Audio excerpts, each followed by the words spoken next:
পৃথিবীর শ্রেষ্ঠ খাবার খাবি, শ্রেষ্ঠ জায়গায় ঘুমাবি।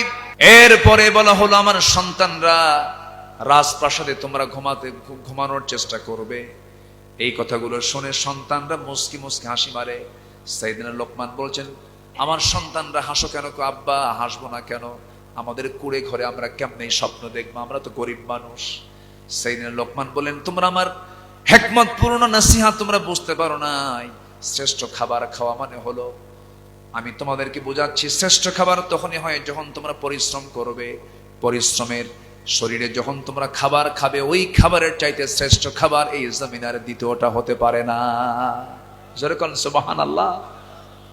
এটা হচ্ছে প্রজ্ঞা, এটা হিকমা। এটা কি? ওয়ালাকাদ আতাইনা লুকমানাল হিকমা। শ্রেষ্ঠ বিছানায় ঘুমাবি। সঙ্গে সঙ্গে তিনি বললেন, আমার কলিজার টুকরা সন্তানরা শ্রেষ্ঠ বিছানায় এই জন্য বলেছি, যখন তুমি অতিরিক্ত পরিশ্রম করবে, অতিরিক্ত পরিশ্রমের পর যখন তুমি ঘুমাতে যাবে, ঘুমানোর জন্য তোমার জন্য বড় কোনো আরাম বিছানা লাগবে না। যখন তোমার পরিশ্রমের শরীরে যখন তোমার ক্লান্তি চলে আসবে, সামান্য একটা মাটিতে যদি সামান্য একটা চাদরও বিছায়া যদি শুয়ে পড়ো, তোমার আরামের ঘুম হবে। এটাই হলো তোমার শ্রেষ্ঠ বিছানা। মানে আমার সন্তানরা অলস না, আমার সন্তানগুলো সব তোমার পরিশ্রমী হও। যেরকম সুবহানাল্লাহ।